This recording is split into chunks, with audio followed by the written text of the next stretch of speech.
Corrientes. Entonces, claro, llega un momento en que indudablemente se empieza a presionar sobre este Congreso. Este Congreso, la primera medida que tiene que tomar es el reemplazo de este, diríamos, porque renuncia Albrecht Thomas dada la situación política de ese entonces, y tiene que nombrar un nuevo director, en este caso efectivo. Y hay que reunir en una persona dos aspectos que son fundamentales, es decir, enérgico por un lado, pero conciliador por otro lado. Es decir, una persona que reúna esas cualidades para tratar de ir conformando una unidad a través del objetivo de la emancipación. Entonces, por lo tanto, quién fue elegido? Juan Martín de Pueyrredón. Es decir, aquel que es director ejecutivo, aquel director supremo, que indudablemente hoy lleva el nombre de nuestro partido. Mar del Plata está asentada en el partido de Pueyrredón. Bien, Pueyrredón ya tenía una relación muy estrecha con San Martín, y a partir de ahí entonces sí, es indudable que va a impulsar decididamente este proyecto, este plan continental de San Martín. Pero en el trayecto de estas circunstancias se iba discutiendo la forma jurídica que tenía que tener el Estado en aquel entonces. Por supuesto, es decir, ya vamos a ver en qué consisten estas fórmulas o estas formas, pero realmente lo que se presiona es la declaración de la independencia. Entonces, el 9 de julio, bajo la presidencia, que tampoco es casual, de un diputado cuyano, el sanjuanino Laprida, Narciso Laprida, ese día prácticamente todos los diputados están contestes en señalar la importancia que tiene la declaración de la independencia. Y entonces se declara la independencia de Fernando VII, sus sucesores y metrópole. Y posteriormente en la jura, el 21 de julio, se le agrega otro dato realmente importante: y de toda dominación extranjera. Y entonces ahí fundamentalmente están estampadas las firmas de todos los diputados de estas provincias que yo les mencionaba, y que realmente celebran, vigorosamente esta declaración de la independencia, y a partir de ese momento diríamos que se inicia una nueva etapa en esta República Argentina. Profesor, luego de este análisis excelente, importante y sumamente interesante, porque hemos rememorado todo. La pregunta que me surge es, luego de 6 años del proceso de independencia, como decía, de Fernando VII y todo, ¿no? Sí. Cuando usted nombra que el norte era era potencia económica, sí. ¿Qué pasó en 195 años para que seamos dependientes de Buenos Aires, todo el resto del país, claro, y toda la riqueza se la haya concentrado en un solo lugar? Bien. Y no se hayan desarrollado el resto de las provincias? Claro. Esta es una pregunta realmente interesante, porque en cierta medida es el centro de la cuestión de nuestro país. Es decir, tenemos que tener en cuenta que se va a producir un desplazamiento del eje económico del noreste, o del norte, mejor dicho, de nuestro país, hacia el litoral. Y este producto es fundamentalmente de la nueva inserción de estas tierras en un esquema internacional distinto. Es decir, la Argentina obtiene esta independencia y empieza a interesarse por aquellos quienes van a ser sus, diríamos, aliados. Argentina, por llamarlo de alguna forma, son las Provincias Unidas cuando se declara la independencia de Sudamérica, lo cual también está incorporando un concepto de unidad y de amplitud. Son de Sudamérica. Ya se ha abandonado el principio más restringido de Provincias Unidas del Río de la Plata y de Sudamérica, pero luego se va a caer en los términos de Confederación Argentina, hasta llegar a la Nación Argentina recién, casi después de mediados del siglo XIX. Entonces van a empezar a ligarse, porque indudablemente a este nuevo país que surge a la faz de la tierra le interesa el reconocimiento de las potencias más importantes, y la potencia más importante del mundo era Gran Bretaña. Y entonces, por consiguiente, necesitaba el apoyo sistemático de este país, no solo en cuanto a un reconocimiento político, sino también en beneficios económicos.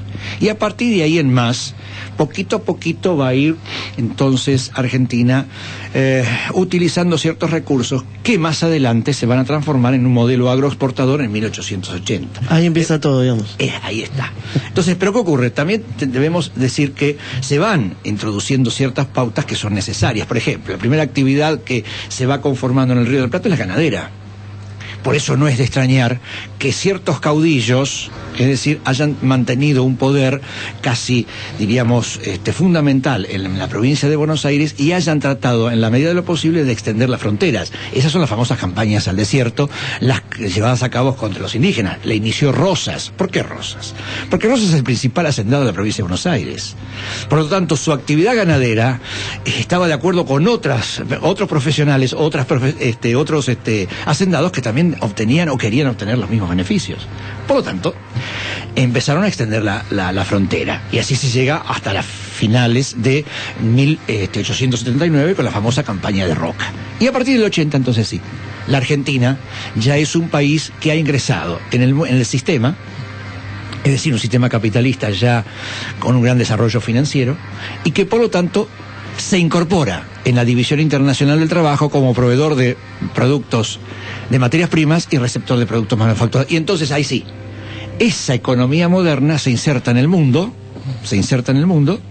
y por supuesto se va abandonando indudablemente los demás sectores. Entonces hay una economía notoriamente, diríamos, insertada en el mundo, en el mundo, es decir, en forma internacional, y prácticamente lo que queda después es una desarticulación del resto del país y se conforman las economías regionales. Por eso no tenemos un gran desarrollo en el noreste, en el noroeste, en Cuyo y en la Patagonia.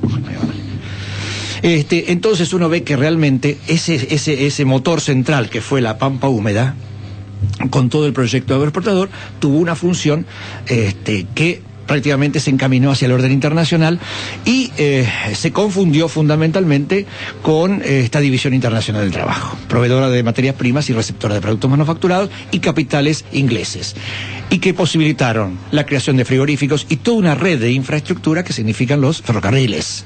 Por eso convergen todos hacia el puerto de Buenos Aires y seguimos teniendo ese mismo diagrama, esa misma forma radial hacia el puerto, que luego, cuando se conformó la red vial, se hizo exactamente del mismo diseño, todo hacia Buenos Aires. Y hoy, si inclusive a veces tenemos que viajar al sur, tenemos que ir primero a Buenos Aires para salir, por ejemplo, hacia, digamos, Tierra del Fuego.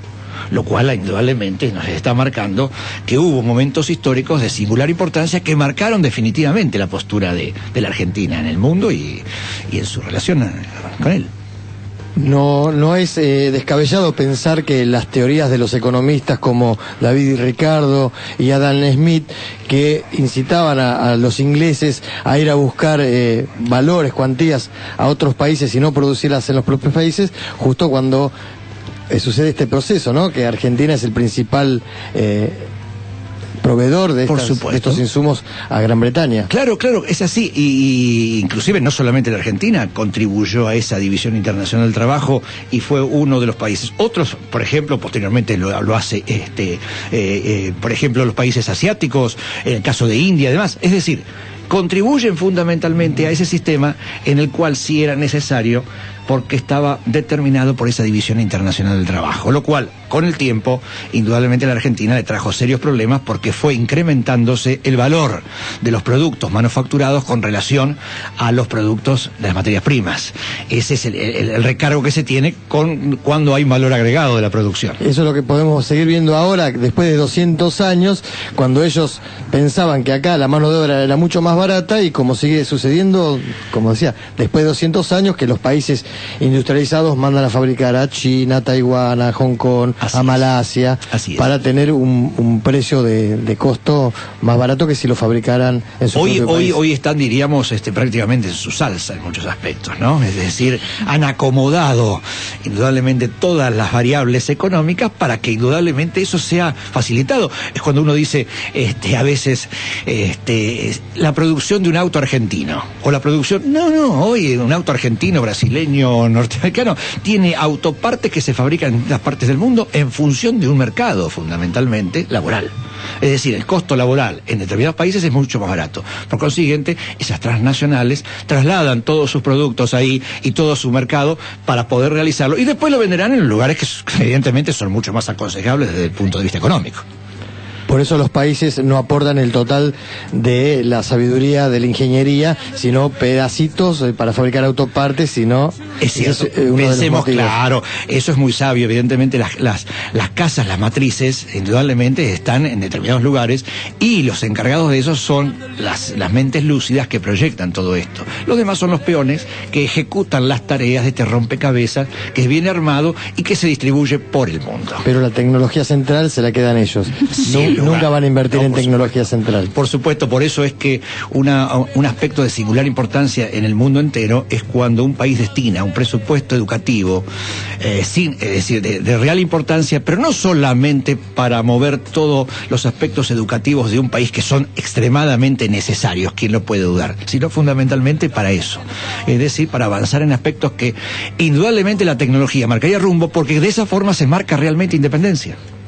Quien habla es Antonio Barone, profesor de historia, como decíamos hoy, jubilado, que se apasiona con este tema de la historia. Realmente es para escucharlo un rato largo. Y una duda que siempre me surgió a mí es, a mí digo yo no, o sea, uno pensando a veces solo, ¿por qué el diferente destino de aquellos países, digamos, invadidos por Inglaterra y aquellos invadidos por España o Italia? En Italia, digo, en la segunda tanda de inmigración. Caso Australia, Argentina, por ejemplo. Sí, claro. Canadá. Sí. ¿Por qué el diferente destino final de esos países? Bueno, aquí evidentemente esto nos remite a que tengamos que utilizar variables desde el punto de vista no solamente económico y político, sino culturales. Es decir, tiene mucha importancia inclusive hasta la propia doctrina religiosa. Nosotros somos católicos y ellos son protestantes. Y inclusive la ética de determinados países es totalmente distinta. Y además, digamos, sus planificaciones, sus objetivos fueron totalmente distintas. España no pudo mantener la cohesión del mundo hispanoamericano a tal punto que hoy, a partir de ahora, alcanzan a vislumbrar esa posibilidad y trata España de ser un referente, un nexo fundamental entre América hispana y Europa. Pero Gran Bretaña no lo hizo. Gran Bretaña mantuvo el Commonwealth, es decir, concretamente el mundo británico. Es decir, todavía siguen estando dentro de esa estructura política, económica y cultural Canadá, Australia, Nueva Zelanda. Es decir, todos esos países siguen manteniendo lazos fundamentales que hacen a ese espíritu fundamental que le fueron impregnando los ingleses. Llevados a cabo, si ustedes me pueden decir, por un liberalismo utilitarista, cierto. Es cierto que es así, pero además de eso hay otras componentes y otras variables que contribuyen notablemente para realmente conformar un espíritu distinto e inclusive una proyección hacia el futuro distinta y resultados que hoy vemos distintos, que son los que anunciabas hace un momento. Pensando en estos resultados distintos, pienso en el libro de Eduardo Galeano, Las venas abiertas de América Latina, claro, que refleja ese destino de señalaste un libro de real valía, porque yo generalmente a mis alumnos se los recomiendo siempre, porque es una visión realmente digna de una interpretación histórica. Las venas abiertas significa el drenaje fundamental de esos recursos que hablábamos hoy, ¿no? Los metales preciosos. Si uno visita, por ejemplo, la Catedral de Sevilla, va a ver que todo lo que hay adentro es oro. Ese oro es americano. Eso es lo que se llevaron todo desde allá, constantemente de Europa en 3 siglos. Se lo llevaron permanentemente. Por eso es que España no fue casual que en el siglo XVI haya sido la primera potencia. Pero después de eso, los avatares propios de sus dinastías, en función de gobierno, las monarquías reinantes, etcétera, etcétera, hizo que indudablemente perdieran ese rumbo.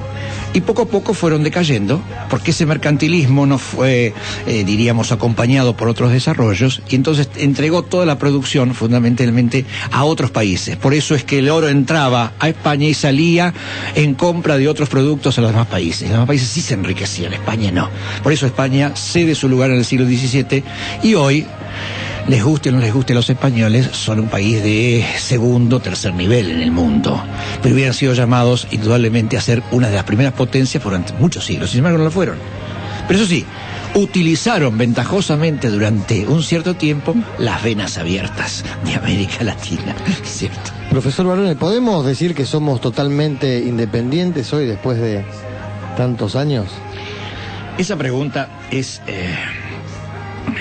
es algo que realmente todos nos debemos hacer constantemente, ¿no? Obtuvimos la independencia, diríamos, política en 1816. Económica es muy relativa. Y es relativa inclusive hoy día en un mundo totalmente globalizado. Hoy yo podría llegar a decir, por ejemplo, que a veces ningún país es totalmente independiente.